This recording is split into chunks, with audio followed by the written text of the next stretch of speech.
Deborah, good to see you.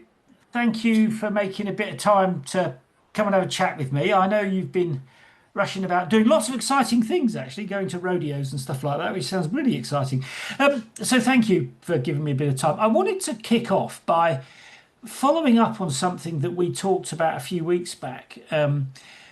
You said to me that one of the things you wanted to do is you wanted to disrupt the space industry. And I thought, wow, that's a bit ambitious. I thought you must be like a really nice version of Elon Musk. I'm not a huge fan of Elon Musk, in case you hadn't gathered, but I thought you must be a really nice version of it. So, I mean, I love a bit of ambition. So tell us about this idea about disrupting the space industry, because that's such an interesting idea. The first question I thought you were going to ask me, and hello, Paul, nice to see you again, was going to be about the football. So I was like all ready to answer about Spain and the fact that I live in Spain, even though today I'm in Vancouver. But let's start with your question about the space industry. When you're not in an industry that you are now currently working on, you see it from a very different point of view. And I have been in the space. I mean, I would not say I'm a leader in the space industry. I would say I work in the space industry and I have been very supported by the space industry. But what does that actually mean? I'm going to step back and give you a 30-second story that kind of gives you some context. And it's also quite funny. So about 10 years ago, a very old business colleague of mine, we had been in the media, entertainment and music business for about 15 years at the time. He rang me and he said one sentence. He said, "Deborah, I want you to help me launch Space Hero." And I said, "Space Hero? What is that?" Not knowing anything about the space industry.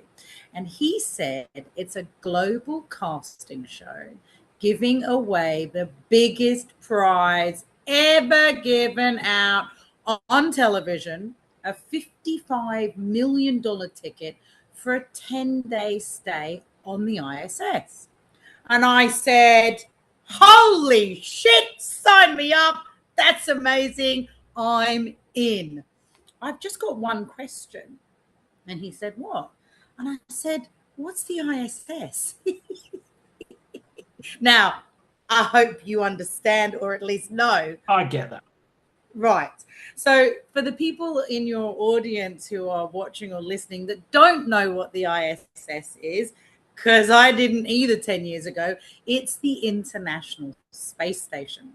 So going back to your question, disrupting the space industry, the first thing we had to understand was, what is this space industry? Yeah. Neither one of us came from it. I didn't even know what the ISS was. So we did what any good entrepreneur would do. We became detectives.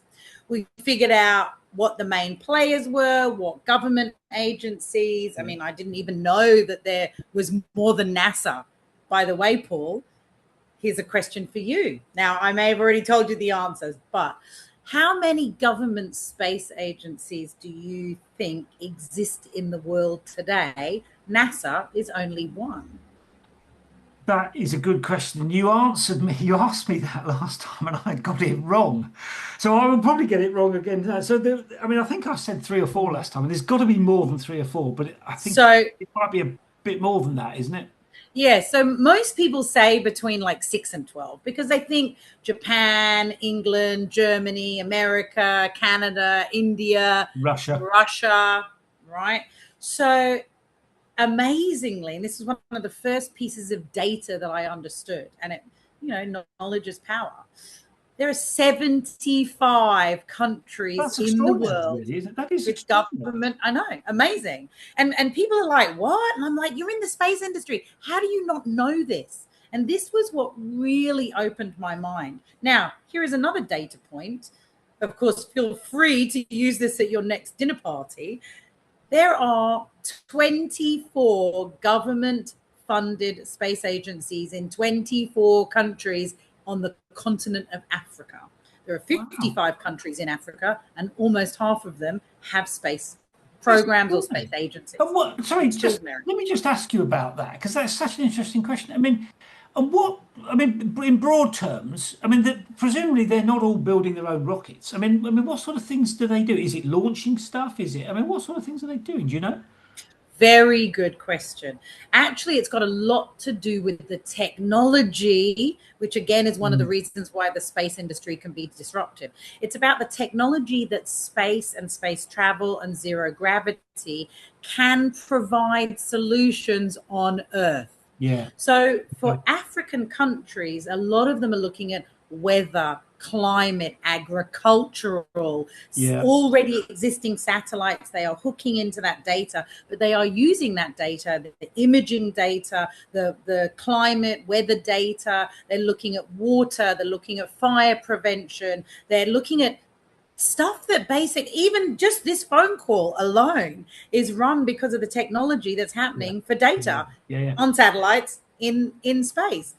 Lots and lots of people, normal people, don't understand. So going back to disrupting the space industry, when you, as I said, when you're coming to an industry from the outside, you look at it in a very different way.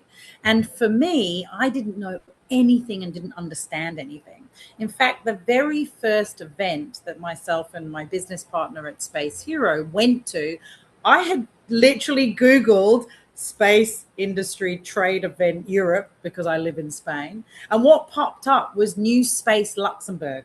It was 2017 or 2018. And I went to this event knowing nothing about the space industry. In fact, I looked at 60 of the speakers because the best way to actually get yourself ingratiated into an industry is to meet the leaders of that Yeah. industry, Yeah. right? The Yeah. Yeah. movers and shakers. And what better movers and shakers are people that are on stage talking to an audience. There were 60 speakers, Paul, and two names I recognized: Deloitte's, because everybody in business knows Deloitte's, and NASA, because everybody in the world knows what NASA is. And the other 58 speakers I'd never heard of. I'd never heard of any of the companies they were representing. And I did what most entrepreneurs don't do. I sent out one sentence email that said, "Hi, I'm coming to your event. Please let me buy you a coffee." Before I did that, I had to find the email addresses because Right. they weren't on the website. So that took a little bit of tenacity. So out of 60 speakers, I found 35 emails. And here is the kicker: within 24 hours of sending out my 35 emails, which took me a couple of hours, I had 28 replies That of is a people good saying it success rate. was an amazing, I mean, this was cold calling, right? Yeah. Yeah. Yeah. So I met with every single one of those people 8, 9 years ago. And in fact, to today, even though Space Hero actually never was able to launch, and we are now going to talk about a new company that I have for the last couple of years, they are all still involved. They became employees, they became advisors, they became investors in the first space company that I launched 9 years ago. That is very impressive. I mean, just that return rate on those emails is good. I'm going to have to ask you about writing emails next time we talk because that's pretty good. So you mentioned that, I mean, you talked about Space Heroes, but you've got this new company. I mean, tell us a bit about the new company because that brings us up to date, doesn't it? And thank you for asking me, Paul. So, SpaceVerse, simple. SpaceVerse, the universe for space, is there to make the space industry more relatable to non space Right. people like me. I mean, I might work in the space industry, but I didn't grow up being a scientist. I didn't grow up watching sci-fi and wanting to be an astronaut or going into the military or working for a government space agency. I am just a average nobody. And I have a curiosity like probably 75% of the world in space. So everything you can read, watch, listen, learn, and eventually buy, but only in the space industry. And that's the new company. Wow. And I mean, so what, I mean, it's rather, what was going through my mind as you were speaking is that what you're trying to do is rather like, I mean, I've come across a couple of people that are trying to, if you like, communicate in better ways about the science. I mean, you're saying we want to communicate better around the kind of world of space, isn't it? Because the stuff's still there. It's about making it relevant and attractive and not agreeable, but appropriate for different Relatable. audiences. Relatable, yeah. let me just before then we'll come back to that in a second. But why do you feel that it is not particularly relatable at the moment? I mean, if you like, what's the problem you want to solve? I mean, I can see what you're trying to do, but why do you feel that it needs to communicate better and in more relatable ways? What's it not doing right at the moment? Ha! That is such a good question. And thank you for asking that. I am doing this for one reason, and that is because the numbers don't lie. And what I mean by that, when I started in the space industry, the only way I could actually find out about the space industry was talking to people. And every time I spoke to somebody, I had to sign a non disclosure, Okay. both from my company and their company, right? So then I could talk freely for 30 minutes about the behind the scenes stuff. I signed in 2.5 years, Paul, 3,500 NDAs. So, Wow. yes, that means I had 3,500 conference calls with people, executives, leaders in the space industry. And I can tell you the one thing that was apparent with every single one of those people was their inability to talk about what they were doing in a normal, relatable way. They could not explain or express their story. Some of them could, okay? Not every Yes. single person is inept, but the majority of people I spoke to had these incredible stories, like shit Yeah, that yeah, people yeah, need to yeah, know yeah, about, yeah, yeah. cool things like people in Africa, people in Vietnam, people in Latin America, people in the Middle East doing incredible things with zero money, or people with access in, let's say, the non-global South, like us. But what I could not understand was, why are they not telling people this? Why are you not talking about it? If I'm interested in rocket science, I know where to go online. I know what to look at. I know who to follow. But if I, like me, I'm a 52-year-old woman that lives on an island in the Mediterranean, I wouldn't have the first idea about rocket science. But I love the idea of going into space. I love it. I love to know about the technology. So I wanted, with SpaceVerse, we really wanted to make something that was super generic, super easy, always free for every level, apart from when it's not, when you're subscribing to something or you want to buy something, but basically free to anybody, available on every platform, that just said, if you want to know about this, you can watch this, or you can read this, or you can see that podcast, or you can look at that video, whatever.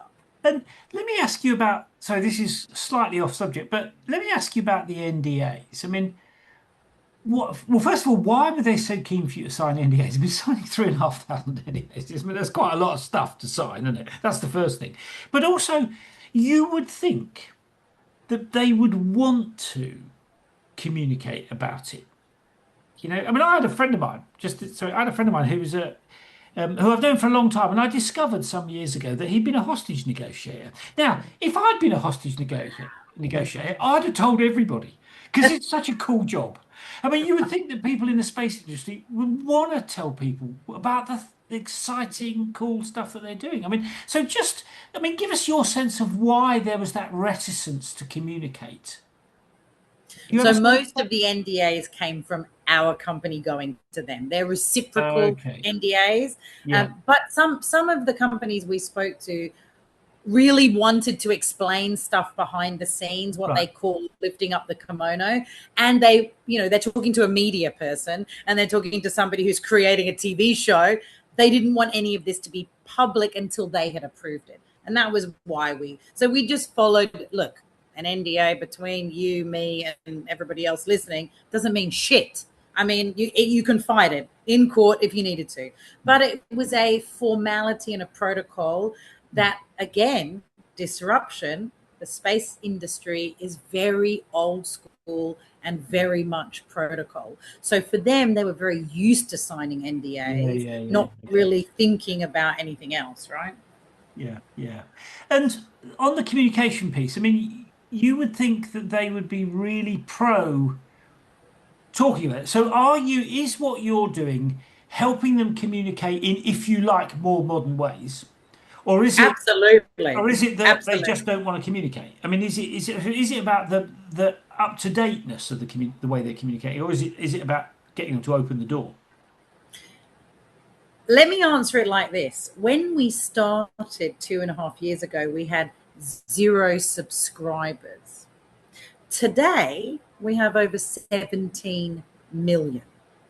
Wow. Now, I think that answers your question. Are people interested in hearing about space? Absolutely. Yeah. And we've only just started, Paul. So my aim with the rest of our team is to get to 100 million subscribers. Wow. That's that. I mean, I love a bit of ambition, and that's a decent sized ambition, isn't it? So you've got this business, and you're all about getting space businesses to communicate better about what they do. I think that's great for the reasons that we just talked about, because I think people are interested, particularly young people. I mean, I told you the space industry affected me in a really positive way, and I think it will have a positive effect on lots of young people. So I think it's a really good thing that you're doing. But I imagine that getting this up and running must have been a bit of a challenge. Lucky for us, we had an amazing investor and a team of people already there to support us when we started. So actually, we were kind of in a very advantaged. What our parent company or our investor has is access to thousands of staff who work only in content, in podcasting and broadcasting, in community building, in monetizing community, everything we needed. What they didn't have and what they still don't have is access to the space industry, which is where myself and my team came in. So we were kind of 2 pieces of a organization that all of that existed, but without the right content for the space industry. And we had only content and relationships. But I just wanted to answer something you insinuated earlier about the people in the space industry. One of the most important things is not just what the companies are doing, but the stories behind the people in those companies. And look, you run a wonderful podcast that does exactly that from a C-level point of view for different industries. In the space industry, outside of North America and Europe, it is amazing. It's the Wild West out there. Wow. In India, in parts of the Middle East, parts of Latin America, all over Africa, there are people in the space industry that don't even have 1% of the budget, the $5 billion budget that NASA has, that are still doing amazing things with the space data and space information. Yeah, and part of what you're doing is kind of opening that up, isn't it? I mean, one of the things you were just talking about is that you've just won an award for one of the podcasts you've been. I mean, just tell people about that, because it's a really interesting example of I think the way that you're making the space industry relevant to people. I mean, just talk us through the podcast that you've just got the award for, because it's pretty cool. It is pretty cool. So the podcast is called Women for Space and Women of Space. I always forget that, my God. Women of Space. And it's all about the diversity. Again, one of the things that I noticed, and I've been to dozens and dozens of, they're called trade events. And for your audience, they will all know in every industry, there are many B2B events that happen. In the space industry is no different. So I went to dozens of them over the first 5 years. And what I noticed was the majority of people in the space industry all look like you. And they're short, fat, grey-haired old blokes, aren't they? They're all I don't know about the old bit. I went to a space show a little while ago. They were short, fat, grey-haired old blokes like me, which is a bit daft in the modern age. It's kind of so. The first podcast series we wanted to do was to showcase the fact that there are amazing women who, some of them have been in the industry for 30 plus years, who are running some of the biggest companies in the space industry. And we really wanted to showcase that. So that's why we did it. So I went out to 12 people that I actually knew who run everything from the United Nations Office of Outer Space Affairs, ANUSA. They have one of those, do they? It is, and it's got 183 member states. It mirrors the United Nations. Wow. It is run by the United Nations. It is based in the United Nations office, and it is only for the government space sector or the government space department of those states, right? 183 member states. They make government and policy recommendations every single day. They protect the space industry, etc., etc., just like a normal lobbyist body. So ANUSA is run by a woman. And it's a brilliant English Indian woman who is actually half Belgium, I think, Arti Holomaini. We have the head of the Chilean Space Agency. We have the woman who runs NASA Space Apps in Brazil. We have all these incredible women that are doing incredible things. And it was really just showcasing their stories. We hired a fantastic broadcaster, professional broadcaster, who put it all together. Now, did I think that we would win an award? Not at all. We actually won the emerging podcast of the year for the E4M Play Awards, which is a streaming media award, which is up against everybody from Netflix to Prime to all of the major streaming services, and we won that emerging market. So now we're recording season 2. So look out for Women of Space on SpaceVerse. The universe, the space. Yeah, well, I mean, you've told everyone about it now, so that's a good thing. I mean, I just think it's great. And I think the thing I love about it is to come back to the original point about making it relevant to people. I mean, that's relevant to a particular, relevant to women, isn't it? Particularly young women that might want to go into the space industry. And there are lots of them, actually. I know that because I've met some of them through other things I'm involved with, and and it's creating that expectation that it is entirely possible for them to do that. Which seems to me to be a good thing. Let me ask you about the kind of business that you're trying to build. I mean, you've obviously been on a bit of a journey. I mean, what sort of turning points? I mean, my experience of building a business is that they evolve. Things change. What customers want changes. The people that you've got to deliver it change, etc., etc. The tech changes and so on. What sort of what sort of turning points have you had to deal with along the way as your business has evolved and grown? So the first challenge that we had was that this has never been done before. So it's a whole entire conversation. If I went to you and said, I'm going to make Spotify, but I'm going to make it for videos, you totally understand what I'm talking about. Yeah. And when I said I would like to do a community of people that love space, but everybody who is the content are people who actually work in space and run the space industry, they were like, what? Like, what are you talking about? So the whole conversation, the first 10 minutes was educating people, and always in an industry, you have to get the buy-in of the industry. So those thousands of calls I had during my Space Hero days were absolutely the foundation and the pillars of how we put together SpaceVerse. So we went back to the first 800 people. Yes, I did 800 conference calls in the space of 6 months. And I basically said, we want to do Facebook Marketplace, Amazon, LinkedIn, YouTube, like Netflix, everything all together. It's everything you can read, watch, listen, learn, and eventually buy. But we're only going to focus on space people, and we're only going to focus on the space business, and we want to interview you. And of course, I had 800 people who said, sign me up, I'm in. And we're not paying them. They're not paying us. This is all free. It's all about access.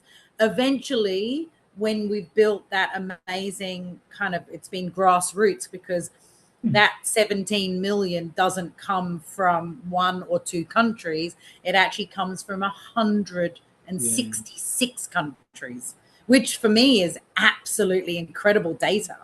So, by the way, one of the exercises we did when we first started is we went through the 183 countries and we tried to find online. Sometimes we knew people, but just to give you an example, Vanuatu. It's an island. Yeah, no, I have heard of that, actually. You have? Okay, good. Yeah, I heard so of that. Vanuatu barely has a government, let alone a government-run space agency. I shouldn't say that. Sorry, Vanuatu. But we found an article online in the local newspaper. And in the local newspaper, it said so-and-so, a young lady, had won a competition in the only university in Vanuatu in mechanical engineering with a course in aerospace, right? And the prize was to go to Johnson Space Center. And so it got flagged with the meta tags of space and NASA and blah, blah, blah. And I was able to, first of all, find the university, then find the dean of that particular course in that particular university. And we were able to actually outreach to them and say, look, for free, we'd love to interview you on your story of teaching people on a tiny island about space when you don't even have a space agency. And of course, they were up. That is extraordinary, really, and such a lovely story. Yeah. So 166 countries have people that are, I mean, we highlighted 1,900 government and private companies across those 166 countries that have something. So they don't have a space agency, but they might have a trade association, or they have like a company that might be like a satellite company, like, you know, places like Romania and Vietnam and Kuwait have dozens of companies that have something to do with space, even though they don't have well-resourced space agencies, and in some cases don't even have a space agency.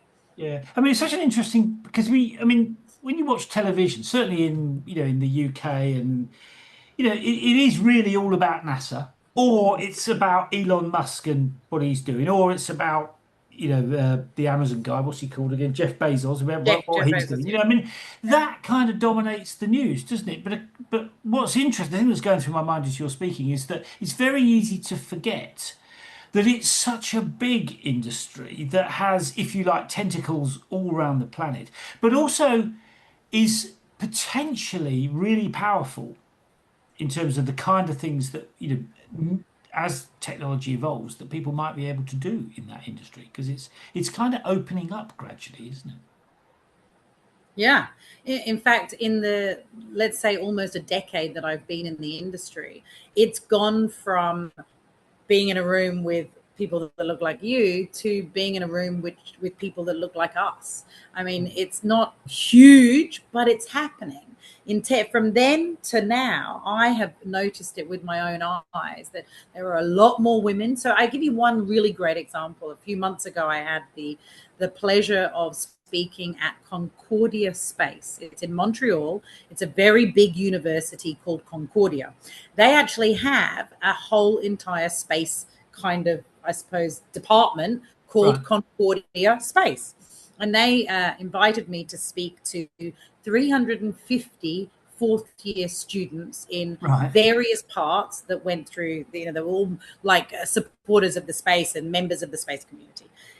When I looked into the audience of those 350 people, at least 300 of them were brown people, which I was like, holy shit, this is incredible. Like, incredible. I was at the minority were non-brown people. So that was, to me, fascinating. And out of that 300 people, probably about 55%, maybe even 60 were girls. Wow. And all of these girls are doing mechatronics. This is in Canada. Mechatronics, aerospace, mechanical engineering, rocketry. I mean, I don't even know what half of these were. And they were so passionate. They're so young. They're so energetic. And for me, and I'm not a space person, but I've been in it for long enough to know that it's really important to have diversity, not just for the numbers, but because different backgrounds give you different experience, and different experience makes you a better engineer, makes you a better scientist, right? Yeah, no, I mean, it's fabulous. And I think the other thing that I like about it is that the thing about space, whether you're a little boy or a little girl, or whether you're white or whether you're brown, I mean, space is inspiring wherever you come from. Okay, it doesn't inspire everyone. Not everyone wants to go to the moon. I mean, I get that. But it is really quite inspiring, I think, because we're the first generation of people, really, that have had the opportunity to think about this. I mean, I watched the moon landings in '69 with my dad. He was in the aeronautics industry, and it changed the way I felt about what was possible. And it's having the same effect on young people now, which is an incredibly positive thing, isn't it? On that point, what is it that you're trying to achieve? I mean, we've talked about what you're doing, which I think is fabulous. And I love this idea about disrupting the way the industry communicates about itself with people, because I think that is really, really important for the reasons we just talked about. How will you know when you've achieved it? I mean, what does success look like? What's the kind of impact that you want to have? Well, let me ask you the question. Is success based on money? Is it based on numbers? I mean, I think is it based on your own self-worth? From a business point of view, I have a very clear number that I am Yeah, trying to achieve. And now I've mentioned the subscribers. I would like us to get to 100 million subscribers. Look, I may never get there. The team may never get there. But if we get halfway there, if we even get three quarters of it's amazing. Whatever we achieve is yeah, amazing. Financially, it absolutely needs to make money. We're not a charity. I'm not Mother Teresa. um, I think from an ethical point of view and an emotional point of view, I want everybody to be able to find out whatever they want, whenever they want, for free on a platform of their choosing. If they want to know something about space, SpaceVerse will be where they go. It'll be the first place they go, and it'll be the only place they go. That's what I'd like in the future. what a fabulous ambition. And I mean, good luck with it, because I think it's great. I wanted to talk, I mean, we've talked about the business that you're trying to build. I want to talk a little bit about how you see the job of the CEO. I mean, you seem, tell me I'm wrong, you seem to me somebody that's pretty comfortable in that role. Leadership, as I've learned over the last 30 something years, yes, I started when I was 7, is all about delegation. And this is where I believe true leaders will shine. And how do you lead? You lead by example, of course. Now, I can do every single aspect of the company, from setting up a P&L to making a cold call to writing an email to setting up an appointment. I can do all parts of the industry and the business that I run. I am not going to be doing all the heavy lifting anymore because I don't need to. I've got a great team of people who are being delegated to on a daily basis. Many leaders, I feel, maybe it's old school, I don't really know, but why do they feel they have to control everything and do everything? If you're not delegating, that means that you are doing stuff that you shouldn't be doing, which is But taking. let me ask you about that, because that's a very interesting point. Because I take your point, delegation to people and enabling them to do the things that need to be done is really, really important. You can't really build a business unless you learn to do that. But it also raises the question of what is it that the CEO does and what is it that the CEO doesn't do, which is an interesting decision there, because you have to decide, if you like, what you delegate and what you don't delegate. I mean, how do you approach that problem? By delegating, I have time for what I call blue sky thinking.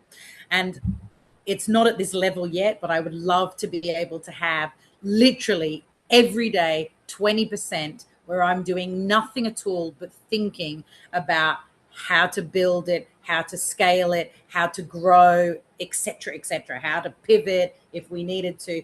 And right now, because it's a fairly new company, we are kind of doing everything, both the leadership and all of the staff. So it's a very good question about what you decide.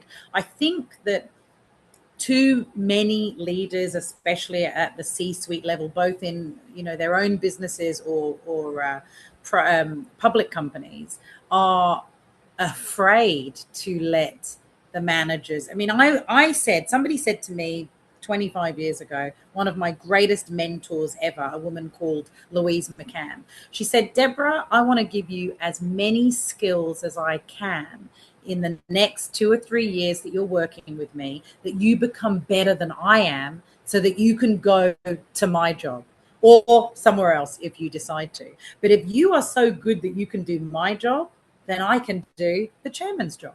And I was like, oh, sign me up. I'm in. That's great. I love it. So I try to, it's not always so easy.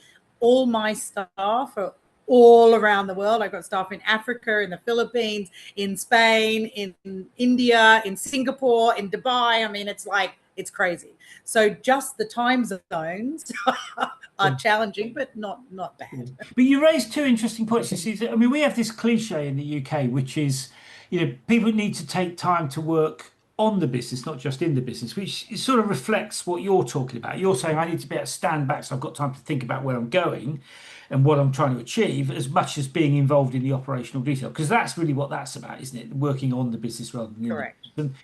And everyone says that that's a challenge for a lot of people. They don't like to let go. But the other point that you made, which I think is really interesting, is what you're saying is delegation is not just about getting the job done, it's also about empowering people to move forward, which is really about professional development, which is slightly different from just giving people jobs. Is that fair? Absolutely, and that's absolutely spot on. Okay. So on the point of the way, so one of the things we touched on is the way businesses change. Your business has evolved over time. What sort of, I mean, how do you drive that development forward? I mean, some people talk about being very reactive. I listen to customers, I respond to what customers want. Some people talk about, well, I know that there are things that I need to do, so I'm proactive rather than reactive. I mean, where do you stand on that and why? I'm all about the numbers. Numbers don't lie. End of story. I can have a gut reaction because I've got 3 decades of experience, but at the end of the day, I never ever question the numbers. If you tell me you've done that and that is the result, that's awesome. So let's do more of that to get more of that result. But if you say you're doing that, but the result is that like that, I know that something is not working, right? And that's when you can, let's say, micromanage. But I think that too many of us get caught up in what you want to do. At the end of the day, numbers don't lie, and you have real facts in front of you of how you can build a business and scale a business. Of course, we all want more resources. Of course, we all want more budget, and we want more staff, and we want more whatever, advertising, marketing.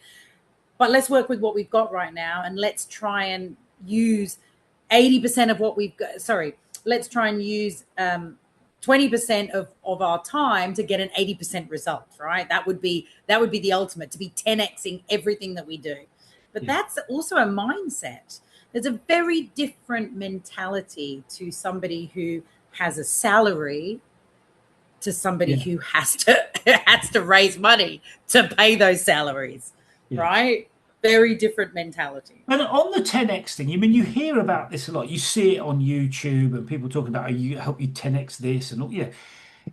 I mean, it's one thing to say it, it's another thing to do it. So how do you approach that, if you like, creating that multiplier effect? Because that's what you're talking about. You're something that you put 20% effort in and you get 80% output. I mean, that's a multiplier. It's very easy to say, it's much more difficult to do. I mean, give us some insights into how you've done that. Well, the person you should be interviewing is Dan Sullivan, who wrote the book 10x is better than 2x. Brilliant book. I've read it several times. Really, to answer your question, I am still learning. It is such a shift in mindset for decades of experience in being taught certain ways of doing things and needing validation and looking at various focus groups and stuff that's happening in the future. Again, I think coming back to what you understand and how you work as a leader, what is it that you don't need to do? What can you let go of that you can delegate to then have time to actually build the business? I mean, I used to work like everybody. I'd get in before my boss and I'd leave after my boss, right? 30 years ago, when I first got into entertainment and into media, I was always the first person there and I was the last person to leave. Now, was I productive for 12 hours a day? Was I? Fuck, of course I wasn't. But it was all about perception. So what do you do differently now then? I mean, because now you're the boss anyway, so you've got a different role. But what is it that you do now that enables that 10x thing to happen? I mean, give us an example of what you would do differently, for example. So I myself have a very slightly rigid routine, and I will only spend 2 hours of hyper-focused time on one subject at a time. Right. I will always try to answer emails before midday, and by the end of the day, anything that came in. But when I scan through my emails, and I don't use any kind of, I still use my eyes and my brain. I know what is super important and what is just kind of conversation. And I pick out probably 10% of what comes into my inbox that I actually work on. But that 2 hours of hyper focused time means that I can change my focus quite dramatically for each of those 2 hour chunks. And I don't work 12 hours a day anymore. I might be thinking 12 hours about a particular part of the business or several parts of it, but I am not overworking. I also am a big proponent, is that the right word? Yeah, yeah, To yeah. push somebody. I'm a very big believer in exercise. I'm a very big believer in activity. I walk 5Ks every morning before I even start And my why day. why do you say that? I mean, I know other people that would say the same thing, but why do you feel that exercise is so important? I mean, what is it about that that enables you to be a better business leader? Everything about it's such a simple act. I'm not exerted. I have no phone. Sometimes I have a podcast I listen to, but most of the time I'm in complete nature with my dogs, zero phone, and I'm able to think, and I'm able to Mm. think really clearly. It's Without always distractions. without distractions. And I think also getting into nature, I don't know how the rest of the world works. I made a very conscious decision 10 years ago to actually leave the corporate framework.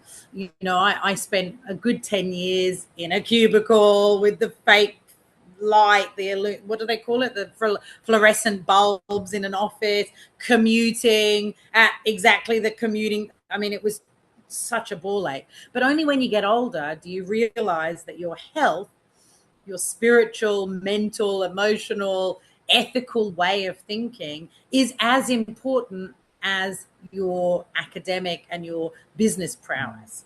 And if there isn't a balance, I think that it's what is really important. We want to build something, we want to make some money, we want to have some fun, but fundamentally we're not saving anybody's life. We're not performing brain surgery. We're not solving, any kind of like wars or health crisis. We are simply trying to survive. But let's survive let's eat great food. Let's have healthy bodies. Let's have healthy minds. This is what's important to me. Seems to me to be a pretty good piece of advice, actually. I mean, and I think the other more practical point is that if you keep yourself healthy, you can do what you do for longer, really. I mean, it's about being able to keep up with it, isn't it? I mean, working 90 hours a week is not really going to work in the long It's term. not It sustainable. doesn't, it's not sustainable, no. And to what extent, to come back to the 10xing thing, to what extent would you say does creative, kind of creative thinking play a role in that? I mean, would you say you're a creative person? I mean, you've always struck me as quite creative. It's funny. I personally socialize with a lot of creative people, a lot of artists, Yeah. filmmakers, painters, all that kind of like. To me, I am the opposite of that. But in business, I suppose you could say I'm creative, and it's because necessity is the mother of all invention. Mm. I do not have a formal education. I was not brought up with any access to money, to the best schools. I went to a council school. I lived on a council estate. I went to a public school in Isleworth, which I'm sure some of your English viewers and listeners will know. And I didn't even probably get the grades to go to university. Therefore, I never went. So when you come from the outside and you don't get the same privileges and access, you got to do shit that's different. You got to learn Yeah. on the Yeah. job. Yeah. You literally have to be tenacious. Otherwise, I could have worked in a factory for my whole life, right? I guess you're also not constrained by the way other people think. I mean, you do it the way that you think it needs to be done rather than doing it the way that everybody else has done it, which I think opens the door to finding different ways to do things, doesn't it? Without going into a side conversation, there has been studies and there is a lot of science behind the fact that women for many, many generations have always felt the need to justify why they say or why they do. They have always found this inability to be, let's say, brave or to stand up, maybe not to be heard. And I watched a very, very funny movie yesterday that I've been recommended a number of times to watch, called Ladies First. It's a Sacha Baron Cohen stars in it, Right. and it's actually a French movie which I did see many years ago. But the concept is that you see the first kind of bit of the movie is it's a man's world. He's the head of a big advertising agency and life is good. And then he hits his head and he comes back to a world where it's the complete opposite. The women are in power and the men are treated the way the women are treated now. Okay. And it was just such a funny play on, from the advertising to the language to the clothing. I mean, it was a good kind of anthropological view into what the world might become. I don't want to discredit men. I certainly am not a feminist in that regard. We should be all equal. I have no idea why women in the same job as men have not been paid. And I, for one, would speak up about that, right? But I don't think that is the way we're moving forward as a society. Going back to women speaking up, the only thing I would say to people from my experience is be brave. Just do it. Show up for yourself. Don't second guess yourself. Just do, say, act on what you believe. Because that voice that we have, our intuition, some people call it source, some people call it the universe, whatever, it's there for a reason to guide us. And we have been told by them, by society, has conditioned us to not listen to that voice or to second guess ourselves, both men and women. Both men and women suffer from low self-esteem, from imposter syndrome, from not believing that they are worthy. This is all bullshit and needs to change. But unless we talk about it, then it's not going to change. Yeah. And the belief stuff is actually really important, isn't it? I mean, the beliefs influence what you do and how you do it. So, I mean, I think that's pretty good advice for people, I would suggest. On that note, though, I mean, my experience of building a business was that fairly regularly, actually, I got pushed out of my comfort zone, which I got better at over time. I mean, have you had experiences that have really pushed you out of your comfort zone, would you say? Probably for the last 10 years, I've not been in my comfort zone at all. I mean, I'm surprised my blood pressure is not here. I think exercise has helped. Yes, I'm constantly out of my comfort zone. I am always the least educated, possibly the only woman of color in every room I go into. And I have spent years, I still feel that I am, even though I might actually be the person running the company, I still feel sometimes that I have to stop myself, that I have to get validation or I have to get approval about a decision I intrinsically know is right or the best one for that moment. How do you get out of your own head? I think it comes down to practice. I think it comes down to showing up for yourself every single day. I think it comes down to having quiet time. There's a lot of noise. There's a lot of overstimulation. I'm not a big believer of meditation. I'm not a big yoga person, Pilates. I'm like, give me boxing, give me, something that makes me sweat and scream. And that's my personality. I can believe that about you, Deborah. I also lift very, very heavy weights. Look at that. But being quiet, maybe I don't formally call it this, but when I walk with my two dogs in the forest every morning, we do our 4 or 5Ks. I have zero conversation with anybody else. 99% I won't take my phone. So I'm not listening to a podcast. I also am a swimmer, and swimming, I know lots of people do. Maybe I'll get it one day where I see a lot of people with the waterproof Yeah. headphones, so they must be listening to something. Anyway, I don't have any of that at the moment, but I swim, and I swim, a good couple of Ks 2 or 3 times a week. So it is a repetitive move that makes you think, because there's nothing else to do. You're doing the same stroke over and over again. You're walking the same way over and over again. So your brain can not just turn out the noise, it can really, I think, notice the noise and try and see where you want to go to. And maybe just 5 minutes, maybe 10 minutes a day in the morning, just be quiet. What do you need to do? Don't look at your phone. Don't look at the TV. Don't watch the news. For God's sake, it's all clickbait anyway. But be quiet, figure out what you're feeling inside, and go with it. Yeah. And I mean, I think what you're talking about is creating the space to reflect on things, isn't it? And yeah, pretty valuable. I mean, Yeah. when people say I spent a bit of time reflecting, what they really mean is they thought about it. And I think thinking about things before you do them is quite good. I've done plenty of things where I haven't thought about it beforehand, and that's always generally turned out to be a mistake. So I think there's a lot of value to that. And I mean, there's quite a lot of evidence to suggest that getting out in nature is good for your mental health and all the rest of it. So I totally get where you're coming from there. One last question about being the CEO before we move on to what you've done. My experience was that it's a bit of a roller coaster.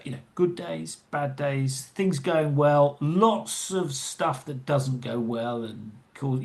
What's your take on dealing with the kind of inevitable crises that come along when the whole thing sits on your shoulders? There's probably no right answer, because Mm. everybody will do what they have experience in. But for me, I found that the more I'm able to focus and breathe about a crisis or a challenge, and really try to be quiet about how I can get to an answer, because I think being able to come back and sit back and look from an external point of view is very hard, but you can do that with discipline. You can do that with repetition. I no longer am as reactive as I used to be. I'm no longer, I mean, in Ladies First, they talk about being emotional. Actually, it wasn't emotional. It was just me asking a question, or whatever it was in the movie that they're talking about. But there's this tendency to say, okay, you're just becoming emotional and therefore you can't think straight. Rubbish. How people process things are different for men and women. Yeah. And as a female leader and as a CEO, we have the ability to sit back and think about things a little bit. There's no life or death situations. I mean, if there is, then we'll have to deal with it. But running a business is not necessarily life. It's not quite the same as being an astronaut. No, or being a hostage negotiator, where you might actually get somebody killed. Yeah, absolutely. On that, just one further question about that. What about your people? I mean, I talk to a lot of CEOs, and most of them can cope with the ups and downs, with the kind of constant problems, and they have coping strategies like you've just talked, to take a bit of time out, think about it before going off the deep end, and so on. It's also tough on your people, particularly if you've got a relatively small team. I mean, what's your take on how you help your people cope with those inevitable kind of crises and ups and downs and challenges, and and to help them adapt to the changes in the market, the way you might need to change the business because something's happened. I mean, what's your take on helping your people cope better with that kind of agenda? Not agenda's not the right word, but that kind of Issues. those issues. Yeah. Yeah. For me, it's been the same as quite a number of years, is that I, first of all, always take responsibility for a problem. All right. I feel that if my staff or any of the team members have basically screwed up, it's because I didn't give them the right guidance, or I haven't given them the right access. So I always look at it from that point of view. Now, I don't necessarily say that to them. Of course, if any of them are watching, they'll know that now. But I also want to go back to why this happened, how this happened, how could we do it differently, how could we actually alleviate this particular problem from happening again. So when you can basically unpack these situations, I think the learnings, every single experience that is a challenge is actually a learning experience to get better. In fact, for me, failure is where you hear and see growth the most.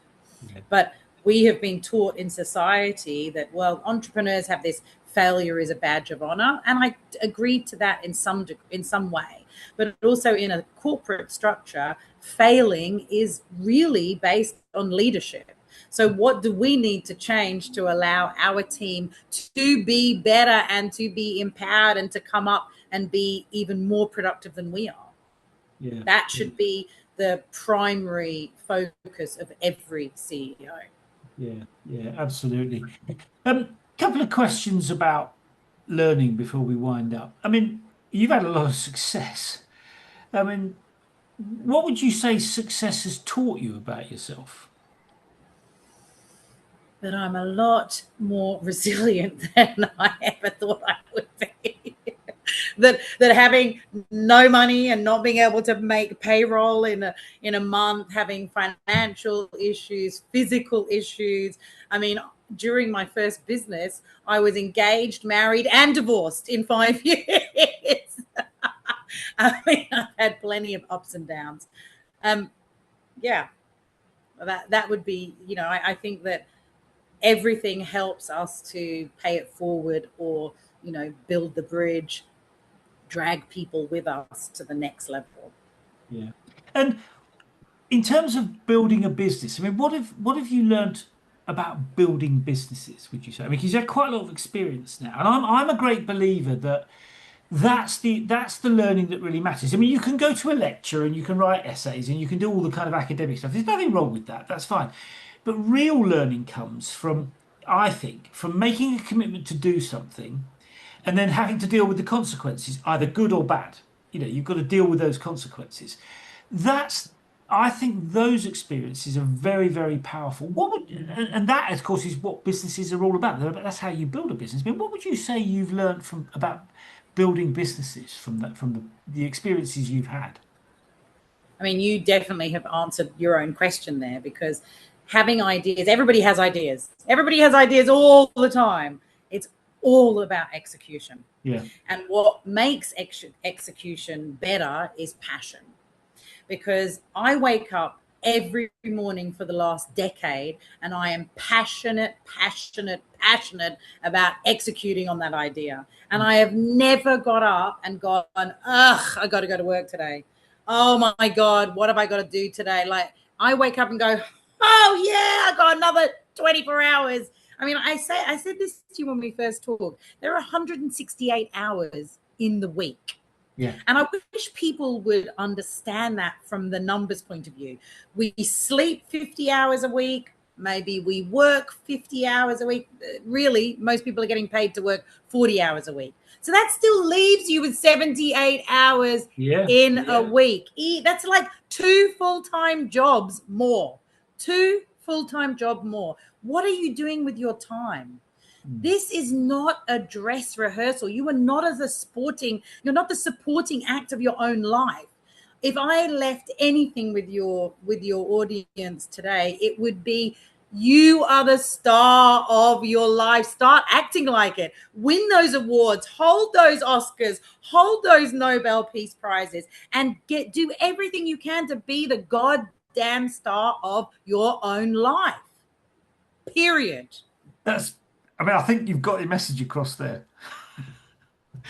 What a great piece of advice. I mean, I think that is really good advice, actually. One final thing. I mean, if you were starting out again on the journey that you've been on, is there anything you'd do differently? Oof, anything I would do differently? No, I don't think there'd be anything I would do differently. I think that absolutely 100%. I will get to the pearly gates, whatever that is, and I will tell God, I will tell her that I used every single drop that she gave me since the day I was born. And that's how I'm going to end up dying. Well, I hope you don't die anytime soon. Deborah, I highly doubt that. thank you for coming to talk about what you're doing. I've talked to you about this before. I mean, I love the whole kind of space thing. It was very influential on me when I was a child. So thank you for making a bit of time to come and talk about it. I mean, it's a fascinating area, really exciting, very impressive with what you've done, and good luck going forward. I mean, you've still got big ambitions, and I think that it's a really, really exciting thing that you're doing. So thank you for giving me a bit of time and coming to talk about it. Always a pleasure talking to anybody that is interested and learning. But let's do one thing, Paul. Let's re-talk in a year's time. A year from today, the 22nd of July, 2027. I shall Let's hold you re-talk to and that. see. Yeah, I'm going to hold you to that. Okay, you're on. I see you in a year. We'll look forward to it. See you soon, Deborah. Bye. Bye bye.